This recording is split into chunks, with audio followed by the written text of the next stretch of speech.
फैसला दोनों देशों के विदेश मंत्रियों के बीच हुई बातचीत के बाद लिया गया। होर्मुज दुनिया के सबसे अहम समुद्री रास्तों में से एक है और दुनिया का बड़ा हिस्सा तेल और गैस इसी रास्ते से होकर भारत जाता है। भारत भी अपनी तेल जरूरतों का बड़ा हिस्सा इसी मार्ग से मंगाता है और ईरान के इस फैसले से भारत को बड़ी राहत मिली है। अब भारत के टैंकर बिना रुकावट इस रास्ते से आ जा सकेंगे और कच्चे तेल की सप्लाई पर कोई असर नहीं पड़ेगा।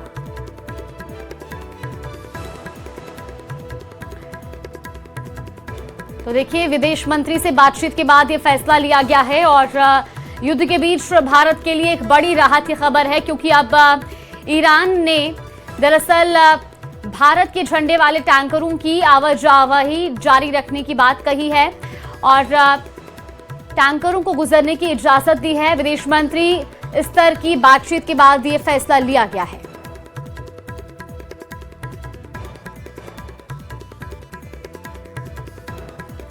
और संवाददाता नीरज कुमार हमारे साथ जुड़ चुके हैं। नीरज, एक तरफ पश्चिम में इतना बड़ा युद्ध जारी है और ऐसे में तेल संकट को लेकर के कई तरह के कयास भी लगाए जा रहे थे, लेकिन अब भारत के लिए एक राहत की खबर है। देखिए, बिल्कुल, लेकिन भारत के लिए राहत की खबर है और आधिकारिक तौर पे इस बारे में पुष्टि होनी बाकी है। लेकिन जो खबरें आई हैं, 2 टैंकर को ईरान की तरफ से जाने की अनुमति दी गई और ये अनुमति इस बातचीत के बाद दी गई जो दोनों देशों के विदेश मंत्रियों के बीच हुई थी। देखिए, अब तक 3 बार भारत और ईरान के विदेश मंत्रियों के बीच बातचीत हुई और परसों जब ईरान के विदेश मंत्री से भारतीय विदेश मंत्री की बातचीत हुई थी तो उसमें होर्मुज का जो रूट है उस पर दोनों के बीच चर्चा हुई थी। इसके बाद कल रूस के विदेश मंत्री से भारतीय विदेश मंत्री की बातचीत हुई और कई देशों के विदेश मंत्रियों से बातचीत हुई, जिसके बाद ये फैसला आया है। और इसमें कहीं ना कहीं भारतीय विदेश मंत्री की जो पहल थी ईरान के विदेश मंत्री से बातचीत करके इस बारे में बात करना और उसके बाद ये अनुमति दी गई है, तो अपने आप में महत्वपूर्ण है। लेकिन आधिकारिक तौर पर इसकी जानकारी अभी आनी बाकी है। बिल्कुल नीरज, ये भी जानना चाहेंगे, जो दोनों देशों के विदेश मंत्री के बीच बातचीत हुई है ये कब हुई है, और इसके साथ ही ये भी जरूर जानना चाहेंगे, देखिए जिस तरीके से लगातार विदेश नीति को लेकर के भी सवाल किए जा रहे थे और तेल संकट की स्थिति भी उत्पन्न हो रही थी, लेकिन अब क्योंकि एक बड़ा फैसला ये हुआ है और ईरान ने इजाजत भी दी है, तो भारत के लिए जाहिर तौर पर आने वाले दिनों में एक राहत जरूर होगी। देखिए, जो अब तक जानकारी हमें मिली है, जो खबरें मिली है, उसके मुताबिक 2 टैंकर्स को जाने की अनुमति मिली है। पुष्पक और परिमल को जाने की अनुमति दी गई है। और आपने जिक्र किया कि भारतीय विदेश मंत्री की बातचीत ईरान के विदेश मंत्री से कब हुई थी।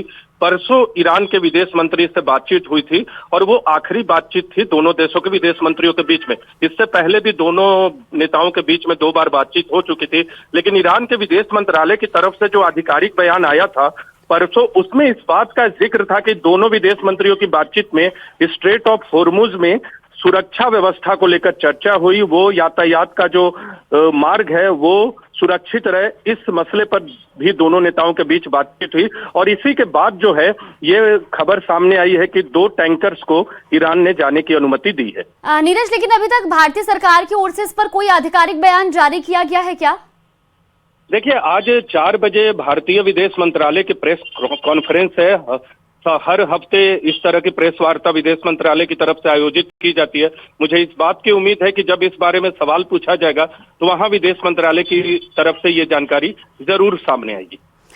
बिल्कुल नीरज, इसके साथ ये भी जरूर जानना चाहेंगे कि अब क्योंकि तेल टैंकरों और आपने जिक्र करा कि 2 टैंकरों को इजाजत भी मिली है, इससे कितनी राहत होगी भारत के लिए आने वाले समय में? क्योंकि पहले ये कहा जा रहा था कि भारत के पास अभी 25 दिन के लिए जो कच्चा तेल है वो पर्याप्त मात्रा में मौजूद है, लेकिन क्योंकि अब 2 टैंकर और पहुंचेंगे भारत जिनको इजाजत मिली है गुजरने की, तो फिर इसके बाद किस तरह की स्थिति रहेगी आगे अगर हम तेल को लेकर के बात करें भारत में? देखिए, स्ट्रेट ऑफ होर्मुज जो है, भारत अपनी गैस आपूर्ति का LNG जो है उसका 60% आयात करता है और 60% कुल आयात जो है 60% में कुल जो 90% का आयात है वो स्ट्रेट ऑफ होर्मुज के जरिए होता है। इसके अलावा तेल की बात करें तो तेल की भी बड़ी मात्रा का आयात स्ट्रेट ऑफ होर्मुज के जरिए होता है। तो कहीं ना कहीं जो भारत के अंदर जो चिंता है, चाहे गैस को लेकर या तेल को लेकर, खासकर गैस को लेकर जो खबरें सामने आई हैं, उसके बाद ईरान की तरफ से 2 टैंकर की इजाजत मिलना ये अपने आप में एक राहत की खबर है। लेकिन जो लॉन्ग टर्म कंसर्न है भारत का, उसके लिए आने वाले वक्त में देखना होगा कि आखिर ईरान भारत की तरफ से किस तरह से इस मसले को आगे बढ़ाया जाता है, क्या ये युद्ध लंबा चलता है और ईरान सरकार की तरफ से किस तरह से रिस्पांस किया जाता है। लेकिन अभी जो ईरान सरकार की तरफ से रिस्पांस किया गया है वो अपने आप में राहत की खबर है। बिल्कुल, और ऐसे समय में नीरज, जब कई वहां पर जो शिप्स हैं उन पर अटैक की जानकारी भी मिल रही थी, हमने लगातार वो खबरें भी सुनी जब सूत्रों के हवाले से ये भी कहा जा रहा था कि स्ट्रेट ऑफ होर्मुज से कई देशों के जो जहाज हैं, जो शिप्स हैं, उनको गुजरने की इजाजत नहीं दी गई और खासतौर पर अमेरिका इजराइल को तो वहां से गुजरने की बिल्कुल भी इजाजत नहीं दी जा रही है। ऐसे समय में भारत के टैंकरों को इजाजत मिलना एक विदेश नीति को भी दर्शाता है और एक बड़ी राहत भी दर्शाता है। देखिए, चीन के जहाज को जाने की अनुमति ईरान की तरफ से दी गई है। ईरान की तरफ से पहले ये घोषणा की जा चुकी है, क्योंकि ईरान का भी बड़ा, ईरान से के रास्ते, स्ट्रेट ऑफ होर्मुज के रास्ते ईरान से या दूसरे देशों से चीन का तेल बहुत बड़ी मात्रा में आता है। तो ऐसे में चीन के बाद ये भारत दूसरा देश है जिसको ईरान की तरफ से अनुमति दी गई है। हालांकि लिमिटेड ये अनुमति है, जो खबरें अब तक सामने आई हैं, लेकिन भारत के लिए एक राहत की बात जरूर है कि आने वाले वक्त में जब इस तरह का कोई कंसर्न आएगा भारत को लेकर और भारत ईरान के सामने जब अपनी बातों को रखेगा, अपनी चिंताओं को रखेगा, तो मुझे लगता है ईरान उस पर गौर करेगा। चलिए, बिल्कुल, बहुत शुक्रिया नीरज आपका हमारे साथ जुड़ने के लिए और जानकारी साझा करने के लिए। देखिए, ये एक बड़ी राहत जरूर है भारत के लिए। हालांकि अभी जानकारी के मुताबिक 2 टैंकरों को अनुमति दी गई है स्ट्रेट ऑफ होर्मुज से गुजरने की। आने वाले दिनों में क्या